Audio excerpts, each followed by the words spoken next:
Hello and welcome to another episode of the Brothers Mysterium. As you know, I'm Tommy, joined by my brother Eric. Heyo. And we decided to cap off Season 1 with 10 episodes. This is the 11th. And what we're going to do from here on out is just take a little bit of a break, a small hiatus, because the Brothers Mysterium is just that.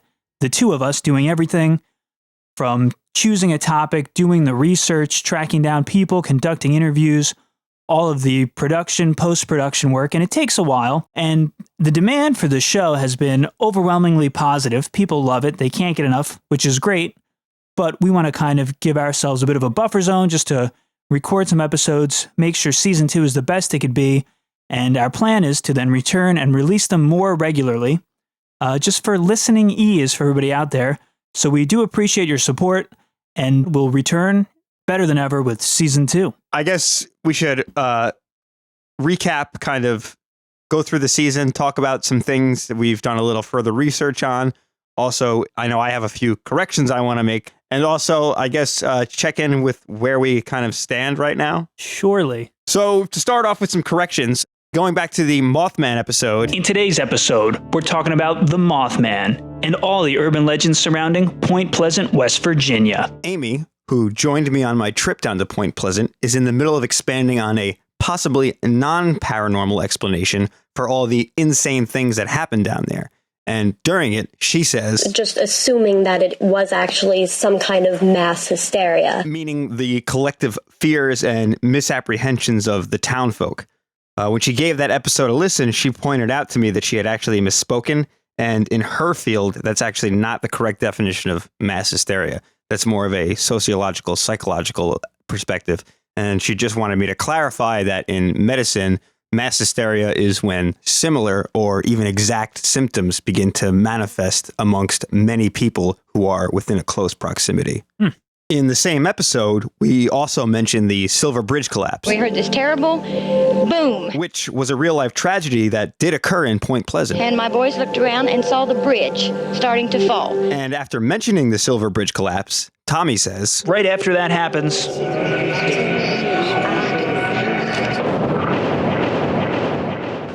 everything stops. Men in Black disappear. No more sightings of the Mothman. UFOs gone. After that episode aired, I got a message from John Frick, who is an expert on the Mothman and Point Pleasant, and he was featured as a speaker at the 2015 Mothman Festival. The message he sent read, just to let you know, Men in Black activity continued in Point Pleasant after the bridge collapse, and the strangeness never stopped. I have experienced a fair amount of what Keel calls high strangeness during and after my visits to Point Pleasant. The paranormal stuff is definitely real there. Very interesting. That is, of course, episode 5, The Mothman in Point Pleasant. So always good to keep people updated with the latest. So that's awesome. Also in episode 8, Phantom Smells. Remember you used to smell those ghost smells all the time? All of a sudden, the scent was there. We smell this seafood aroma. You know, it's funny. Every once in a while I smell a cigar. They said, that's Father Charlie Scharf. He never left the building. He died, you know, when that dream died, and it just broke his heart, and he always comes back. I said that people smell burning when they have a stroke. I meant to say seizure. In my head, when I was saying that, it was a 50-50 toss-up, and I went with the wrong one. It's actually a seizure where people smell that burning. So Okay.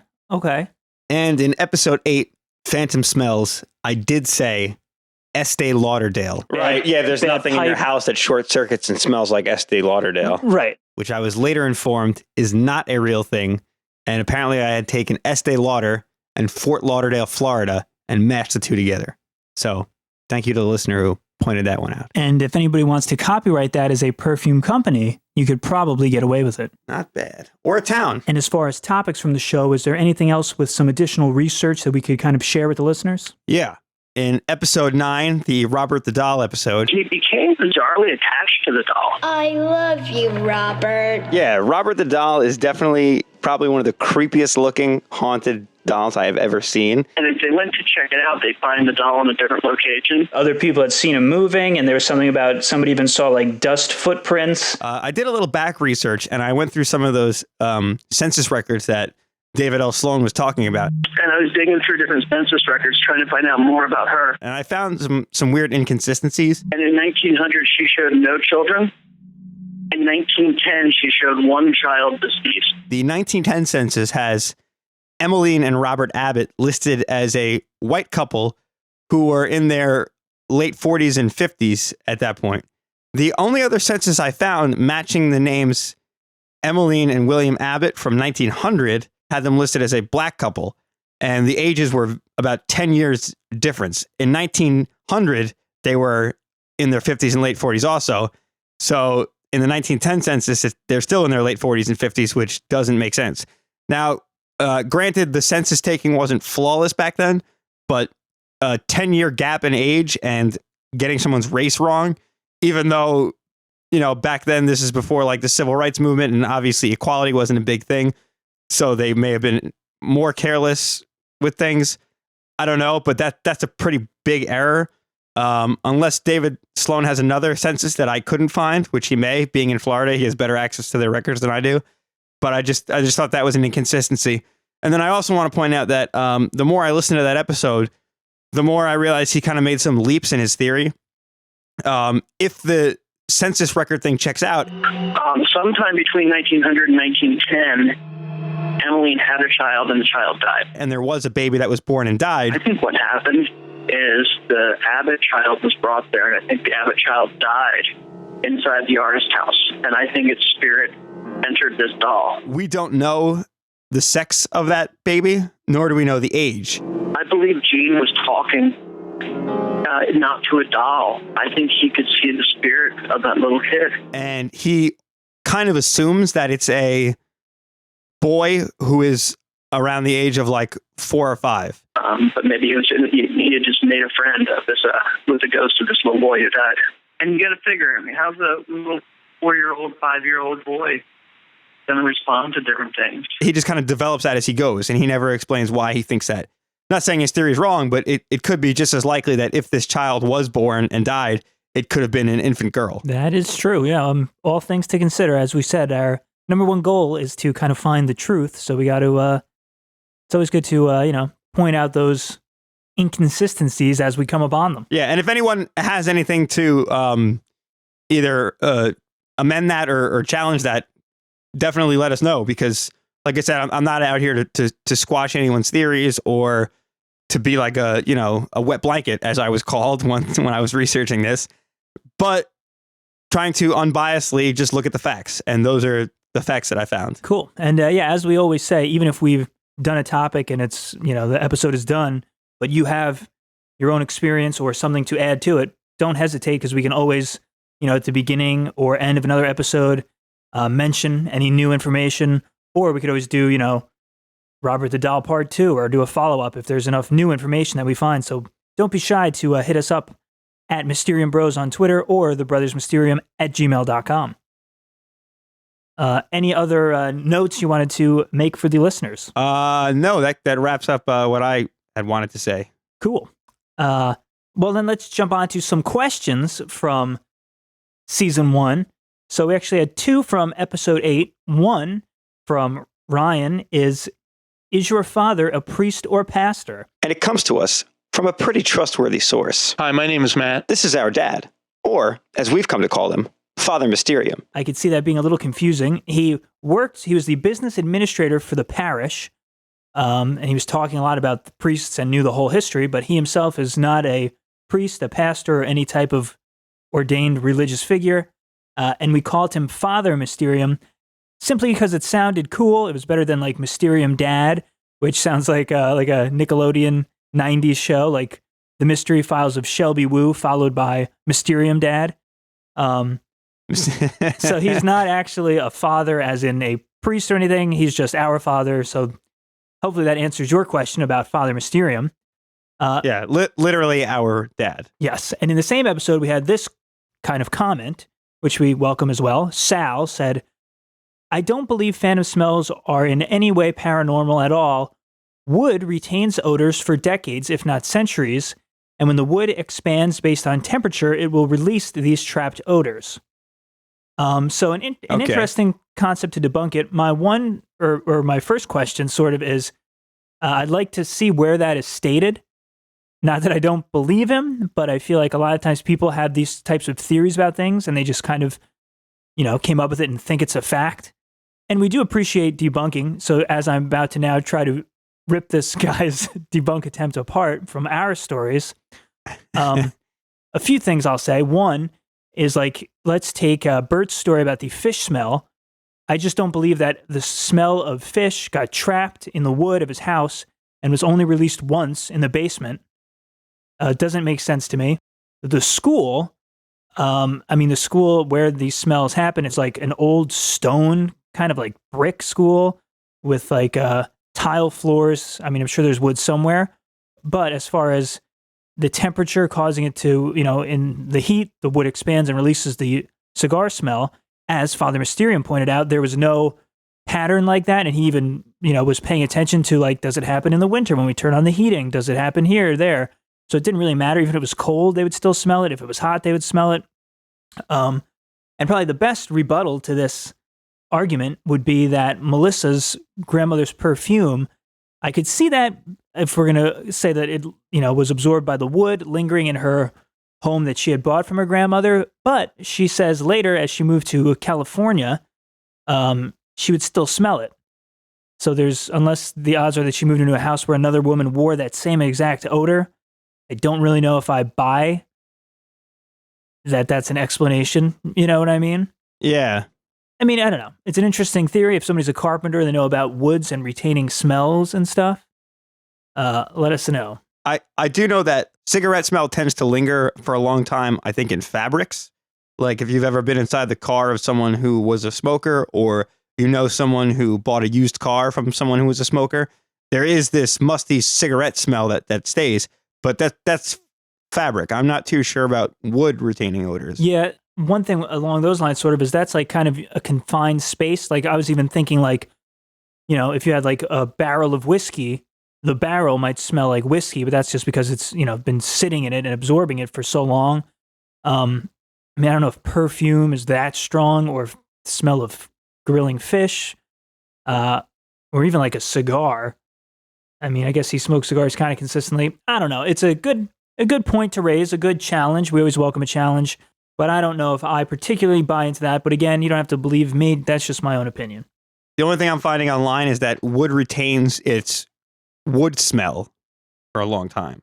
Like I'm on a website called thewooddatabase.com that has a dash in the middle. So wood-database. You're lucky that that's not some sort of a dirty website. Yeah, it's a close call, I guess. But it says here that sandalwood is reported to retain its scent for decades, and essential oils from the wood are also extracted and used in perfumes. But that's talking about the wood retaining its natural, wood smell. It's not talking about it absorbing another smell and holding on to that. Right. And I have heard of that as well, where if you had like a cedar closet or something, if you get like really light sandpaper and kind of rub the wood, it'll kind of re-release that smell, which again is its own natural wood smell. It wouldn't release other smells. So an interesting point. All right. Any other questions that came in that you want to answer?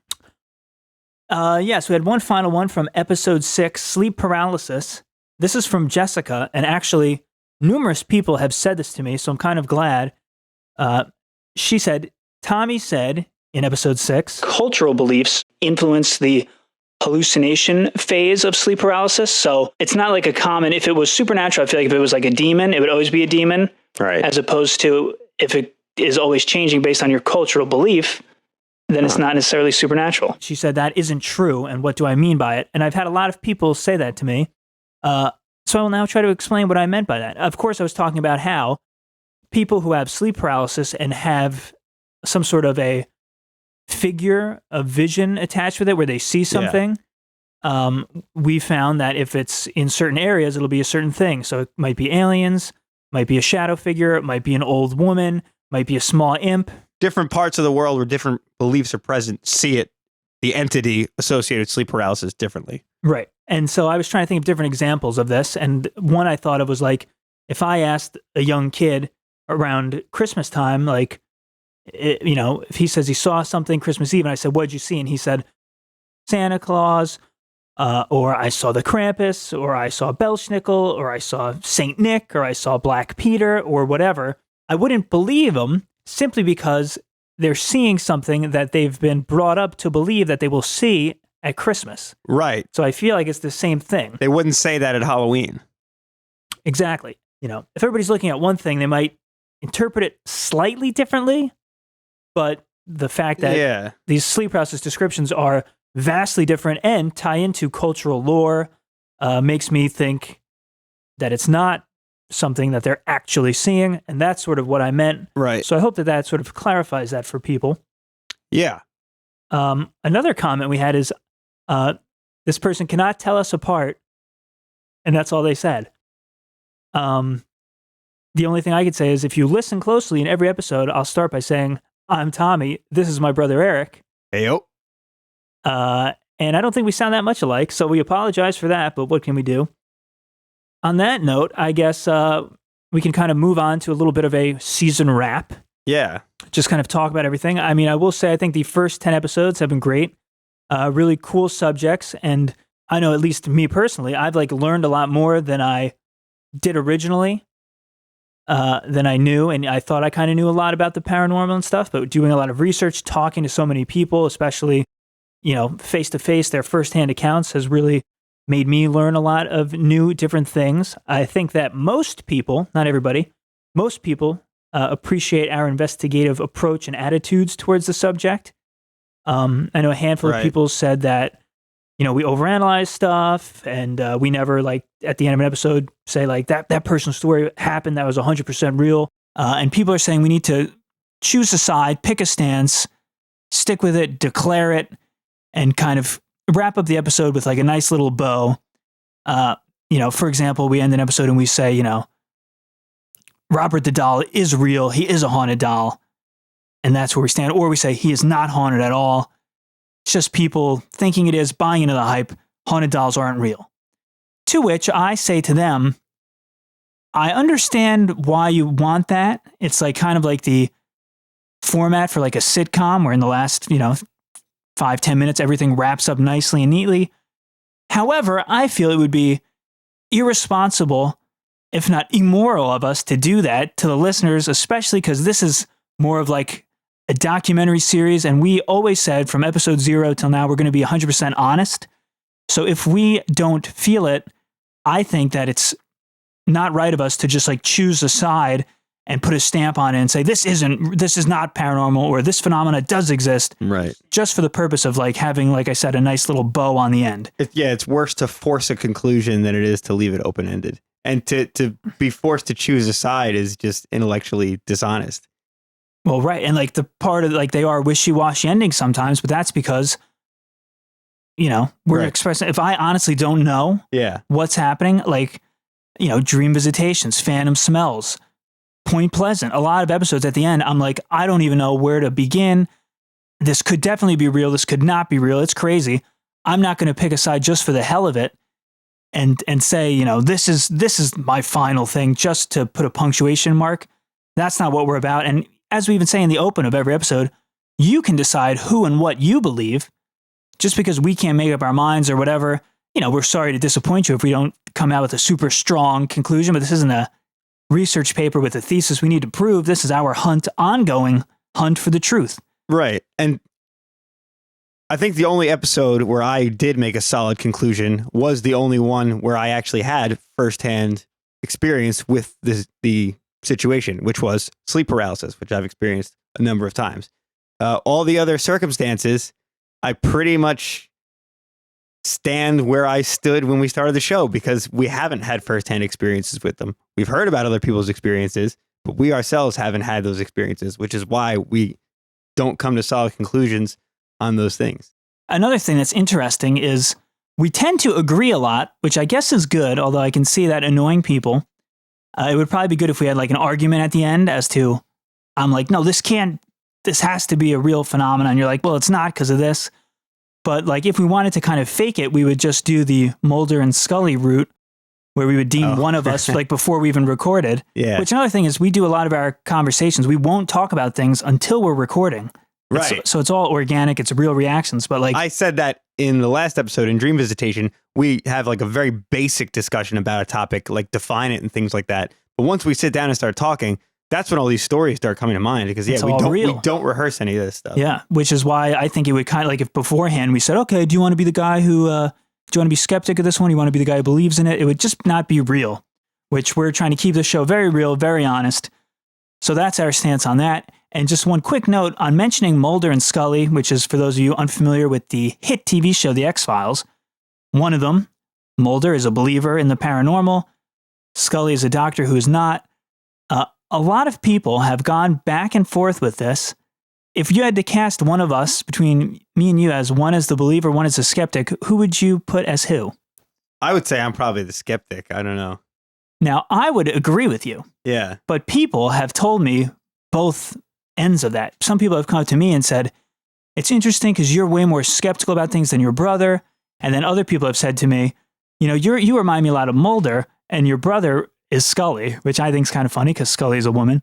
But it's also funny to me that people listening to the same episodes will even walk away with different takes, not only of the experiences and our discussion, but which one of us is skeptical, or more skeptical, I should say, than the other. So it's just a funny thing. Our number one goal, and the whole point of this, was for us, it was kind of selfish, it was for us to learn more and investigate the paranormal. And then the second goal was sort of to make like a cool, entertaining show and, you know, maybe get some listeners out there. And we were able to do both of those. And I think a really cool sort of third byproduct of the first two is people that share their stories on the show tell us how they find it very therapeutic. And even other people listening say that they now, you know, feel like they're not alone anymore. They used to think they were crazy. They were embarrassed by their story. They wouldn't share it. But hearing that others experience the same thing has kind of made them feel more comfortable. And we've had many guests come on the show, and before we even record, they're like, I've never told anybody this outside of my family. I've never done this. But then when we're done, it's kind of like a weight is lifted because they were able to tell us and we didn't judge them or anything. And then they're able to now kind of get their story out there, whether they choose to do it anonymously with a fake name or not. The story is still true. And I think that's cool because, again, we kind of started this just with our own, you know, we're like, we want to know the truth. Let's do some digging. And it has become much bigger, better than we ever thought possible. Yeah. Just kind of going through the same order of things that you had said. Yeah, definitely. I mean, part of the reason was that I myself have never had a paranormal experience, or one that I would, you know, seriously classify as a paranormal experience. And I want to have one. I would love to. I tell people stories all the time about when I visit haunted locations and something creepy happens, and usually everyone runs in one direction and I run in the other, right towards the action. And I usually don't find anything, but that's my mentality. Another reason behind it, besides just, you know, fulfilling my own desire to experience the paranormal and find out for myself firsthand whether or not it's true, is that Tommy and I definitely felt that there was really no show that approached this with kind of like a middle ground approach. That is very, very true. Good point. Everything is either like ghost hunting shows where they automatically believe almost way too much to the point where, you know, anything that happens is, oh, it's a ghost. Oh, it's a ghost. The door just shut. So, which one? This one, right here. Did everybody see it? Here. How did it shut? It just said, like something pushed it. Did you just whistle at him? No. You heard a whistle? Yeah. You didn't hear that? Mm-mm. I was like, Whoa. Look at the roll. Yes. You see the light? Yes. Do you see it? Yep. Hang on, let me get focused. Roll it. Come here. Keep going. That light just went on. There it went off. Just went off again. Oh. It just went on. Yep. Did you see the way that light is shining like a light? Must be a ghost. On the other side of things, you have the overly skeptical people who it doesn't like they almost have like what you'd call like a rock brain about it. Like their mind is already closed. It doesn't matter what you say, what you present, any logical reasoning, even just to say, would you consider this? Their minds is shut. They're that skeptical. And I think that's a bad approach too. So that's why we kind of decided to play in the middle of the road and see. One day we may close the book on all this and say, all right, we had our experience. It's true. And obviously it doesn't count for everything because I don't think everything can be true. Like, I don't think like, you know, the Mothman and ghosts and Twintuition and, you know, I don't think they can all exist in the same possible world, but we may discover that one of these phenomena is more present than another. I don't know. Or we may close the book in the other way and just say, hey, we've been doing this for such a long time and we've really found nothing. just to kind of state, in episode 0, Welcome to the Mysterium, we kind of talked about our motives for starting the show and where we were.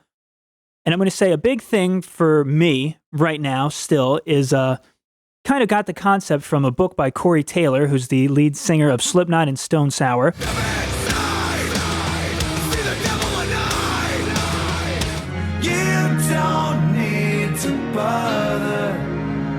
And his book is called A Funny Thing Happened on the Way to Heaven. And Corey Taylor talks about knowing versus believing. As you will find in this book, the running theory is a case of knowing versus believing. I believe in ghosts because I have seen ghosts, and I don't believe in God because I simply have never seen God. There is a huge difference between the unexplained and the unsubstantiated. Right now, I don't know if ghosts are real. I don't know the paranormal side of things like at all. I want to believe. I believe that there's potential for these things. I believe it could happen. And unfortunately, you can't like recreate a ghost. I can't just, like you were saying, we can't just say, we want a ghost. Let's have a ghost here. You know, the best we can do is talk to people who themselves have firsthand had those experiences, or we'll go to haunted places, we'll explore. You know, to quote a personal idol of mine, Fox Mulder from The X-Files. I want to believe. And I don't think we'd be doing this show if we didn't. I know a lot of people, well, not a lot, but there's a select few of our listeners that tell us that we're way too skeptical and we're basically not open-minded at all, which isn't true. Because, we sit down with these people, we talk to them, and the more stories that I've heard, the more I believe that there is something out there is something going on. And as we're... like sleep paralysis, I did not think was paranormal, but dream visitations, it might just be sort of the, sentimental side of me, that it's like the storybook happy ending and there's something more after you die and people live on in another form. Right. But I think something like that is very possible. I can't say it's 100% true because I don't know, but I believe it is. Same thing with like phantom smells is something that I can't, to me, it's kind of unexplainable. So it must be true. I think the paranormal exists. I'm eager to learn more and do more shows and continue our investigation. But at this point, as I said, I don't know. I'm hoping when we're done with this, and as you said, we close the book on it, I do know. But as of now, all I know is that I believe that these things could be real, and I want to experience them myself and continue to talk to people and investigate as much as we can. Yeah. I would say I'm in the same boat I was in at the beginning. I can't classify myself as a believer or a knower at this point. I'm still on the journey, still trying to figure it out. I can't go one way or another, but I can say as of now, I haven't seen that proof that makes me fall on either side of the line yet. So say that it's a scale of 0 means you don't believe at all. 100 means you're certain that the paranormal, which is a big, broad spectrum, exists. So you'd say that in episode 0, you're at 50, and at this point, 10 episodes deep, released at least, you're still at 50? Yeah, I'd say so, yeah. Interesting. I kind of think that I'm probably more at like 60 at this point, leaning towards that these things could be legit just from talking to so many people and sitting across from them and hearing their stories. And we've obviously done a lot more than the listeners have heard at this point, but they'll catch up as the next season of episodes come out. There is that element of it where people are telling you their firsthand accounts, and there's like the pathos of it, that emotional reaction in me that's like, damn, that's wild, that's crazy. And emotionally, like my gut reaction is like, I believe it. I want to believe it. You know what I mean? But then there's that logical side of me, and this is exactly where that scale comes in. Like the 100% is like that part of me. It's like, come on, it's true. And then there's the cold logical part of me that says, just because it makes you feel a certain way and evokes emotions in you, that's not enough criteria to believe it. So it's that emotional versus logical scale. So that's why I still sit in the middle. Yeah, that is true. And that's actually a great point too, because the listeners don't really get that, because obviously they're only hearing it as we're seeing these people or talking to them directly. One note on that I find interesting now that you mention it is when we're sitting there talking to somebody, and there are people that have tried to sort of lie their way onto the show, which we've not accepted because their story was either clearly made up or it just wasn't paranormal. It was just dumb. But I've noticed that while listening to somebody, sometimes I'll get really sucked into it and be like, holy crap. But then as we go back and kind of re-listen and edit and stuff like that, I will definitely step away, and sometimes I'll be like, wow, I can't believe I thought this story was so awesome. Now that I'm listening, I don't know, there's a couple holes. Right, exactly. And other times I'll, go back and forth where one I'll be like, that wasn't that great, but then I go back and re-listen, I'll be like, holy crap, that was an amazing experience. How else could you explain it? So there is an outside approach from being the interviewer that we get, and we are releasing some of our kind of exclusive interviews on our YouTube page, youtube.com/The Brothers Mysterium. Only sort of the best of the best, though, not all of them, because some people, don't want all of their details released, so we can't do the entire exclusive raw interview. And speaking of exclusive, Tommy and I recently sat down with Aunt F, who a lot of you are familiar with from listening to the show. And we got to ask her about a lot of the paranormal things that we've spoken about that took place in her home. Yeah, it was cool to go to the source of so many of our early memories and hear what she had to say. Do you remember us doing like experiments in the house though to check for ghosts? No. Like we used to like record our voices and try and record the sounds of ghosts and things like that. Nobody, right? No. Nope. No. I guess. No, I didn't know you did that. Or we go in the basement and stuff. Yeah, we'd leave the tape recorder in the basement and then see if we could capture the voice of a ghost and things like that. You guys are too much. Yeah. I think about you all the time on Saturday. Yeah, that was fun. Well, it's Saturday now, and here we are back again. That's what I'm saying, yeah. Well, interesting. I don't think the house is haunted, but I don't think anybody ever passed away in this house. Right. Yeah. Because I think the people who bought it from were the original owners from 1930. Okay. Because Interesting. it'll be 25 years, we came in 55, okay? Right. But as far as I know, Yeah. and they always rented out the second store, Right. to a young couple with 2 kids. Before you moved in? Yeah. Okay.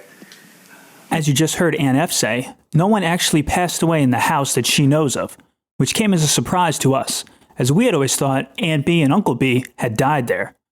I then asked what she remembered about the possible twin-tuition that supposedly existed between Aunt W and her twin. How they could sense things and she knew immediately when he died. Does that sound familiar? That's very possible. Because when he was overseas in World War II, she said, I think something happened to him. He's sick. And he was. He got pneumonia. Oh, wow. So they had a couple But the twins do have to. There is something. Well, that makes sense. Yeah. Absolutely. Right. Yeah. I remember her. Did she talk about anything else besides that instance, or? No, that was about the only year. But she was knowing, if something was wrong with him. Right. Cool. That's cool to know. Now, that's only part of the conversation we had. The rest of it is going to be kind of dispersed throughout season 2 into relevant topics. So keep your ears open for that. Yeah, there's definitely a lot more interesting things from our interview with Aunt F still to come. But I just wanted to ask, do you have a favorite topic or a favorite subject we've covered so far? Oh, wow. That is a good one. I don't know if I have a favorite. I mean, some of them really, really intrigue me. As I said, Phantom Smells I found very intriguing. Dream Visitations I find intriguing. I was riding an emotional roller coaster throughout the Medium kind of mini-series, the 3 episodes there. Bert will be back with the promised follow-up in season 2. And what that kind of made me do was just want to see Medium even more, which we still continue to try to pursue that. Somebody who will agree to let us record it and use it on the podcast, as well as, put it to our firsthand test of can they read us and what they say is true or not. But those were really great episodes too. What about you? Do you have one episode that sticks out as your favorite or one topic? I would have to say the whole communicating with the dead thing, and that extends to from mediums, which we did talk about, which is still something that interests me a lot. Partially, like I said, because I have gotten very into reading about Harry Houdini and spiritualists and all that kind of stuff. So mediums all the way up to like the Ouija board, which we're going to cover Ouija boards. going to cover like automatic writing, all that kind of stuff. I find the idea of the living contacting the dead to be extremely interesting. And that is one of my favorite topics to discuss and research. And that is like Tommy said, that's why I'm so eager to talk to a medium now. I'm like excited to have that experience. I just want to see what happens. You know, I feel like it could go either way. It could either be mind blowing and I could be like, wow, damn, I really have to analyze this to either see how correct the information they gave was, or was I just fooled at the time? Or, you know, I don't know. I can't even keep my sentences straight, but I'm very much looking forward to speaking with a medium. Yeah, absolutely. Something, as you said, with like the spiritualism movement and stuff that has intrigued people for decades. And another thing we're definitely going to try to do more of, but not too much more of, so it gets ridiculous, is us kind of going out in the field, trying stuff, experimenting with stuff, going to locations. Just because, as we said, we don't want to just kind of sit back and hear other people's stories, although they are very intriguing, and it's the best we can do in some instances. But we will, in the upcoming seasons, definitely be kind of hitting the road more and getting our hands dirty and doing whatever we can to experience the unknown. Yeah, I mean, I guess just to bring it all full circle, we want to thank everybody for listening to The Brothers Mysterium, Season 1. We'll definitely be back for Season 2. Hopefully, we won't be gone for that long. We're going to try to just take a short break. As we said, give us some lead time to make sure we're firing on all cylinders and keeping the high-quality content coming out. And I'm very excited to see what the future holds as we once again shine a light into the darkness that is the Mysterium. Amen. God save the Queen.